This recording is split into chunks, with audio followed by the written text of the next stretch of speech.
Nous sommes en train de voir combien vous comptez pour Dieu sur la base de la rencontre de Jésus et de Zachée. Nous avons déjà vu 3 principes clairs qui prouvent combien vous avez de la valeur pour Dieu. Nous sommes aujourd'hui dans le 4e. Si vous ne connaissez pas qui était Zachée, pour rappel, Zachée était le chef des publicains. Les publicains sont des percepteurs d'impôts qui achetaient leurs charges auprès des Romains et avaient le droit de lever tout l'argent qu'ils voulaient. Donc ils étaient considérés comme des collabos, comme des traîtres, comme des tricheurs, comme des voleurs, comme des menteurs. Ils étaient exclus de la société. En plus, Zachée était tout petit. Non seulement il était considéré tout cela, mais il était considéré le chef des collabos, des traîtres, etc. Et il était tout petit. Donc on a vu 3 raisons. Et nous sommes dans Luc, la Bible, l'évangile de Luc, au chapitre 19. Et aujourd'hui, nous voyons la 4e raison que je vous livrerai en fin de vidéo. Mais voilà ce qui est important, c'est que quand Jésus vient, il prête attention au plus grand pécheur de la ville de Jéricho et il dit « Je vais aller chez lui ».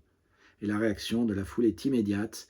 Et voyant cela, tous murmuraient et parlaient mal de Zachée et disaient « Il est allé loger chez un homme pécheur ». C'est du genre « Allô, il n'y a qu'un mec chez lequel il ne faut pas loger. Il n'y a qu'un mec qui est mal luné, qui est terrible. Je veux dire, c'est le chef des traîtres, c'est le chef des collabos, c'est le chef des voleurs, c'est le chef de tout ce qui ne va pas, c'est le chef des hontes, c'est le chef des culpabilités.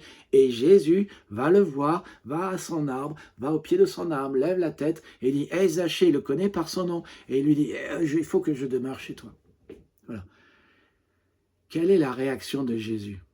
C'est ça qui est incroyable. Eh bien, il défend Zachée. Il dit Zachée aussi est de la famille d'Abraham. En effet, le Fils de l'homme est venu chercher et sauver ce qui était perdu. Cela signifie-t-il que Zachée n'a pas péché? Non. Il dit juste, attention, il fait partie des nôtres, il fait partie de ma famille. La Bible rappelle que ce sont ceux qui ont la foi en Jésus qui sont fils d'Abraham. Jésus alors devient son avocat. Et si quelqu'un a péché, il le défend. Si quelqu'un a péché, nous avons un avocat auprès du Père, Jésus-Christ le juste. Alors, tu viens peut-être écouter ces vidéos, tu connais peut-être pas le Seigneur, mais peut-être que tu n'as jamais ouvert ta vie à Christ, tu le connais, mais tu lui as jamais dit oui. Juste pour te dire, Jésus voit tout de ta vie, il t'a créé, il te remarque, il te connaît par ton nom, il sait qui tu es, il vient à toi. Comment devrais-tu lui répondre? Alors sache, avant, je vous ai promis de vous livrer le 4e principe qui dit que vous avez de la valeur. C'est peu importe ce que les autres disent de vous, peu importe ce que les gens disaient de Zachée, Jésus affirmait Zachée et Jésus défendait Zachée. Alors, comment devrais-tu répondre à Jésus? Eh bien, comme Zachée l'a fait. Zachée se dépêcha de descendre, il ne tarda pas, il n'attendit pas, il le reçut avec joie. Et je te pose la question, as-tu reçu avec joie Jésus? Suis mon raisonnement. Avec un Dieu qui t'aime, qui t'a créé, qui t'a gravé dans la paume de ses mains, qui aimerait une relation avec toi malgré toute ta rébellion, peux-tu me citer une seule raison logique, rationnelle, intelligente pour dire non à ton Créateur? Parce que moi, j'en vois pas.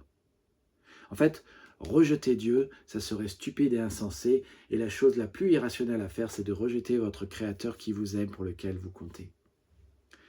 Remarquez le changement immédiat chez Zachée. Maître, je vais donner la moitié de mes biens aux pauvres, et si j'ai pris trop d'argent à quelqu'un, je vais lui rendre 4 fois autant. Il le dit 2 fois. Je donnerai, je donnerai. Comment savoir si tu t'es vraiment converti à Jésus-Christ?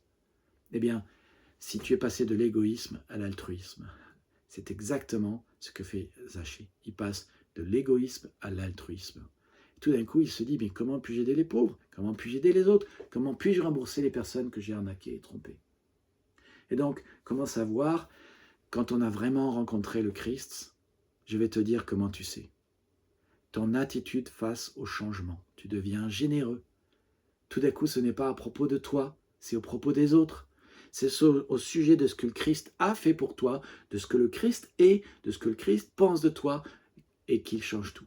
Et là, Zachée a fait une démonstration publique de ce changement. Jésus nous demande de faire une démonstration publique de ce changement. Et la meilleure démonstration publique de ce changement que vous puissiez faire, c'est d'aller dans une église sur une base régulière et de demander à être baptisé par immersion, le baptême biblique. J'espère que cette vidéo a affirmé votre valeur et fait que vous vous sentez mieux, fait que vous avez le sentiment que vous comptez pour Dieu, parce que c'est vraiment ce que je voulais vous communiquer. Que Dieu vous bénisse et à bientôt.